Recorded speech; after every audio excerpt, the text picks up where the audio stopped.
여러분 안녕하세요. 오늘은 조금 흥분을 가라앉히고 차분하게 그리고 길게 이야기해 보려고 합니다. 서울 반도체, 어제 상한가, 그리고 오늘 아침 NXT 시장에서도 다시 상한가. 이건 단순한 단타 종목에서 나오는 흐름이 아닙니다. 시장이 뭔가를 보고 반응했다는 뜻입니다. 그런데 우리는 항상 이렇게 물어야 합니다. 이게 진짜 시작일까? 아니면 뉴스에 붙은 단기 과열일까? 오늘 영상에서는 감정이 아니라 구조로 보겠습니다.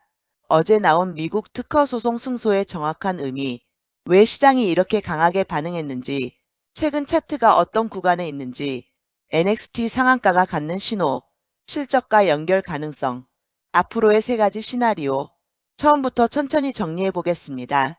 1. 어제 나온 뉴스 그냥 승소가 아니다. 어제 서울 반도체는 미국 자회사 세티SETI가 광반도체 관련 특허 소송에서 승소했다고 발표했습니다. 그런데 여기서 중요한 건 특허를 이겼다가 아닙니다. 미국 연방법원이 해당 기술을 침해한 제품의 제조, 판매, 수입을 영구적으로 금지하는 명령을 내렸다는 점입니다. 이게 왜 중요하냐면요. 특허 소송에서 단순 손해배상과 영구 판매 금지 명령은 무게가 다릅니다. 손해배상은 과거에 대한 문제지만 영구 금지는 미래 시장을 막는 조치입니다. 즉 상대 회사는 그 기술이 들어간 제품을 더 이상 팔 수 없게 된다는 의미입니다. 그리고 이번 판결은 특정 제품 한 모델이 아니라 해당 기술이 사용된 유사 제품 전반에 확장 적용될 수 있는 취지로 알려졌습니다. 시장에서는 이 부분에 반응했습니다. 이건 생각보다 강한 판결이다. 그런데 왜 이렇게 강하게 반응했을까?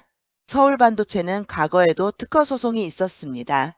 그런데 이번엔 반응 강도가 다릅니다. 이유는 세 가지로 보입니다. 첫째, 기술의 성격입니다.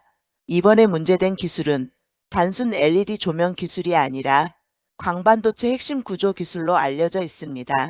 광반도체는 앞으로 AR 센서, 통신, 고대역폭 메모리 보조 기술 등 확장 가능성이 있는 영역입니다. 즉 시장은 단순 조명이 아니라 미래 기술 포지션으로 해석한 겁니다. 둘째, 타이밍입니다. 서울 반도체는 최근 몇 년간 실적이 좋지 않았습니다. 적자 전환, 마진 축소, 업황 부진. 이런 상황에서 강한 긍정 뉴스가 나왔습니다. 턴어라운드 기대 종목은 이런 뉴스에 가장 강하게 반응합니다. 셋째, 차트 위치입니다. 이게 정말 중요합니다.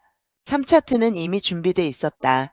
최근 한 달 흐름을 보면 서울 반도체는 신저가를 찍은 뒤 저점을 다지는 구간이었습니다. 거래량은 줄어들고 매도 압력은 둔화되고 횡보 구간이 형성됐습니다. 이건 전형적인 바닥 다지기 구조입니다. 그리고 이런 구조에서 강한 뉴스가 나오면 폭발력이 붙습니다. 어제 상한가가 나왔고 오늘 NXT에서도 상한가. 이건 단순 뉴스 반응이 아니라 차트 구조 위에 재료가 얹힌 겁니다. 이건 중요합니다. 4. NXT 상한가는 어떻게 봐야 하나? 많은 분들이 이렇게 생각합니다. NXT 상한가면 내일도 상한가 아니야? 그렇게 단순하지 않습니다. NXT는 유동성이 얇은 구간입니다. 적은 물량으로도 가격이 크게 움직일 수 있습니다. 하지만 그렇다고 무시할 신호는 아닙니다. 왜냐하면 NXT에서 상한가가 나왔다는 건 정규장 이후에도 매수세가 이어졌다는 뜻이기 때문입니다. 이건 적어도 하루짜리 뉴스는 아니가라는 신호입니다. 다만 진짜 판단은 내일 정규장에서 나옵니다. 5. 내일 봐야 할 핵심. 첫째, 시초가 갭상승으로 시작할 가능성이 큽니다. 문제는 그 다음입니다. 갭을 유지하느냐 아니면 바로 밀리느냐. 둘째, 거래량. 진짜 추세 전환은 거래량이 붙습니다. 셋째, 종가 위치. 고가 근처에서 마감하면 추세 가능성이 열립니다. 윗골이 길게 달리면 단기 가열 신호일 수 있습니다. 6. 실적과 연결될 수 있을까? 이게 제일 중요합니다. 특허 승소가 바로 매출로 연결되진 않습니다. 하지만 세 가지 가능성은 있습니다. 경쟁사 제품 판매 차질 점유율 이동, 로열티 수익 가능성, 기술 프리미엄 회복. 특히 세 번째, 서울 반도체는 오랫동안 LED 회사로만 인식됐습니다. 하지만 이번 뉴스는 광반도체 기술 기업으로 재포지셔닝할 기회입니다. 이게 멀티플 확장으로 이어질 수 있습니다. 실하지만 냉정하게 봐야 할 리스크. 아직 실적은 완전 회복이 아닙니다. 적자 구간을 완전히 벗어난 게 아닙니다. 자회사 이슈도 존재합니다.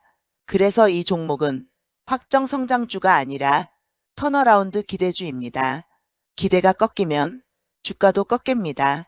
8 앞으로의 세 가지 시나리오. 시나리오 1 진짜 추세 시작. 정규장 강세 유지. 거래량 증가. 외국인 수급 유입. 중기 상승 흐름 가능. 시나리오 2 변동성 장세. 갭상승 후 흔들림. 윗꼬리 반복. 조정 후 재상승 시도. 단기 트레이딩 구간. 시나리오 3 가열 후 급락. 갭상승 후 밀림. 거래량 감소. 다음날 음봉 전환. 이벤트성 상승 종료. 제 생각은 이렇습니다. 이번 재료는 약하지 않습니다. 영구 금지 명령이라는 점은 시장에 충분히 강한 신호입니다. 차트도 나쁘지 않습니다. 다만 이게 장기 상승 시작이 되려면 실적 개선이 반드시 따라와야 합니다. 그래서 저는 이렇게 봅니다. 지금은 기대 구간이다. 확인 구간은 이제 시작이다. 마무리. 서울반도체는 지금 조용히 바닥을 다지고 있다가 갑자기 불이 붙은 종목입니다. 이 불이 잠깐 타고 꺼질지 아니면 추세로 이어질지는 내일부터 확인됩니다. 이건 흥분해서 쫓아갈 구간이 아니라 구조를 보면서 대응할 구간입니다. 여러분은 어떻게 보십니까? 이건 시작일까요? 아니면 뉴스에 붙은 단기 과열일까요? 댓글로 남겨주세요. 좋아요와 구독은 큰 힘이 됩니다.